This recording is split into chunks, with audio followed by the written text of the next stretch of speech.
So all of that is unfolding. Initial reports to us, because the plane had actually landed before we responded and the chutes had already been deployed, so we had a lot of people on the airfield. There were reports that people were coming from near or the water's edge, which is a shallow area. Not quite sure. We don't believe that they landed in the water, but maybe because the plane was on fire, they had some burn injuries and they were dousing themselves with water to cool themselves off. That will all come to light in the days following, now that NTSB is here doing their investigation. Chief.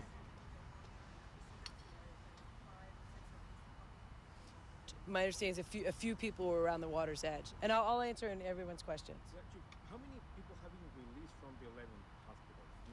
I don't know at this time. I know that 19 of the 53 here, 19 of 53 were admitted. So do the math. So we had, in the 30s, I believe, that were discharged. We'll probably get that information later. I don't have it at this time. Can you describe any more of what the passengers did to help themselves? And again, I think we will be hearing some amazing, heroic stories in the days following. But we did observe the chutes deployed, and my understanding is the crew of Asiana Airlines did a phenomenal job in making sure that passengers first, and they stayed on to make sure that everyone was brought to safety. I interacted with one of the crew managers, and she was so composed, I actually thought that she was brought in from the terminal, and she actually had evacuated herself off the plane. So, and she was not concerned for her safety, but everyone else's. So I was very impressed with the crew as well. I don't know at this time. I'm not sure of the makeup of the passengers who were hurt. Do you have an idea of how soon the plane caught fire after the crash landing? Some people who were on board said that the fire didn't really start until most of the passengers were off. Do you know if that was the case? I don't know. In fact, we were so busy with work yesterday, I didn't see any of the video. There is a lot of videos, so I'd rather not comment on that because I don't know for sure. I know that we received the call and we got there within 3 minutes, and at that point there were flames coming off the plane, and that's when we initiated our piercing nozzles to apply foam and water to the plane. Yes, we did have firefighters that went onto the plane. No.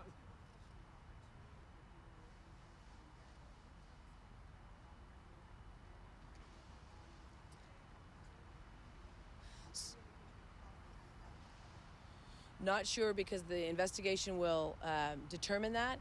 They were both found exterior to the plane, though. Chief, it seems like a miracle. I mean, this could be worse. What was the key factor? Well, I think having a very professional crew to keep the passengers calm. The passengers themselves did a very good job, from what I'm understanding, keeping calm. We train for this as first responders all the time. What we saw yesterday, most people would never see in their career. It was something that we trained for, but we have not encountered. And it was a very sophisticated effort of teamwork. We had police department there. We have 3 stations at the airport with about 33 members. So obviously not enough to respond to an emergency of this magnitude. So we sent down about 100 more people from the city. And then we also utilized some of the resources from San Mateo County. Altogether, there were about 225 first responders, firefighters, paramedics, and EMTs that responded, and then we had the police department there as well. So it was a very well-coordinated effort. I got there just around noontime and was very shocked with what we had, because originally it came in as, I believe, as a hard landing, and it was much more than that. But we had the ambulances queued up, and our strategy is a bit different when you're dealing with that many patients, and it was very well coordinated. You obviously want to identify and prioritize those that have more severe injuries and get them transported into the ambulance and on their way to the hospitals. And then we had a number of people, so logistically it was also challenging. We had a number of people that obviously were in shock but didn't need immediate medical treatment. We brought them over to the terminal area and talked to them there. But everyone from some grief counselors to the airport personnel, everybody stepped up to the hospitals receiving these patients. It was an average Saturday that became a very busy Saturday for most of us.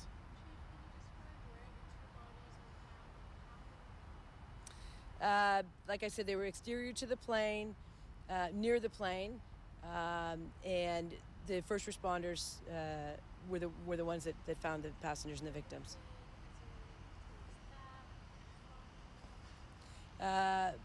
on each side of the plane, probably towards the front middle.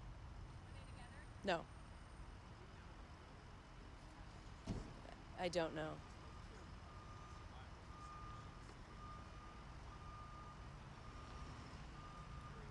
I don't know. You know, I did take a look. I did not go into the plane, but I was near the plane and took a look inside. And I can tell you, it is nothing short of a miracle that we had literally 123 people walk away from this. You've seen the exterior. You'll eventually see interior shots, I would imagine. And there was major structural damage throughout the plane. Some collapse zones right near the seats. The seats were buckled. So it's you know, everything worked as best as it possibly could have yesterday. Why do you think that is? Why do you think it worked so well? Was it great planning, emergency planning? Was it a way to pilot perhaps to land the plane after hitting it? What are your thoughts on that? It's hard to tell. Like I said, I think they had a very well-trained crew, that they maintained their professionalism and composure. I think the passengers also deserve a lot of credit. From what I'm hearing, there wasn't this mad rush. I think people were literally trying to help each other and as orderly as possible trying to evacuate into those chutes. And again, I couldn't be prouder of the men and women of my department, but also in San Mateo County, the men and women of the police department, our colleagues at the airport, the sheriff's department, the hospital workers. Everybody in a crisis rises to the occasion, and that's exactly what I witnessed yesterday. I heard two reports, initial reports from CNN yesterday, that the Coast Guard had to actually pull passengers out of the bay. I was wondering if that was true or not. I had heard that, and that has not been confirmed. We did, the Coast Guard did respond. We also have some marine assets. We had our fireboat down there, and one of our other vessels, PD, put a boat in the water. From what I understand, we did not pull people from the water, but that's to be confirmed. And so is that to say that there were not people in the water, or just that people weren't pulled from the water? I don't believe there were people in the water. We did have reports, which we talked about earlier, of people near the water or coming out of the water. But we don't believe that they were in the water due to the plane, but they might have gone over to douse themselves with water. Can you provide the status of the victims once more? Remaining victims? So we had 2 fatalities and 182 transports, 123 that were able to just get processed through customs. It took them a while, but basically walked away without injury. I'm trying to get the other 10 hospitals, but I know here at SF General there were 53 transports, and there's 19 that remain here at the hospital, 6 in critical condition.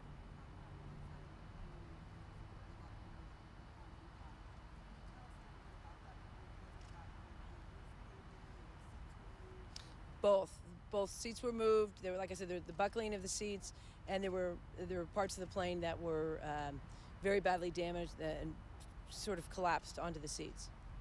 Can you describe the end of that runway and the seawall and how high that comes up? Not professionally, I couldn't. That's not my area of expertise. Did most of the passengers get off on their own volition, or did a lot have to be pulled out? I don't know for sure. I think a number of them were able to self-evacuate, and then there were some that needed assistance. When's the last time the fire department had a major training exercise at the airport before this?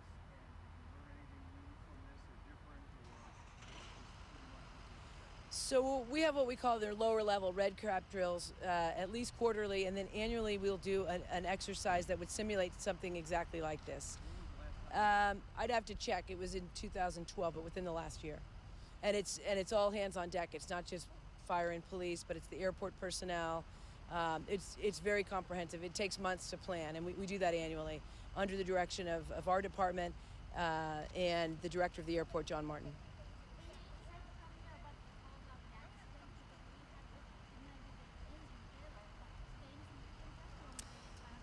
I don't. I can't comment because I have no expertise in that. And I know that NTSB, they came.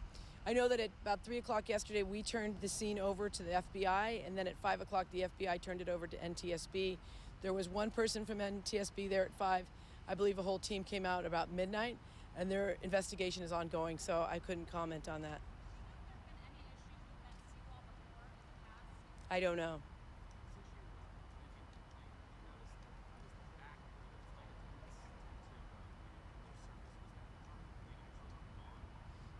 The tail section, part of the tail section had separated from the plane, yes.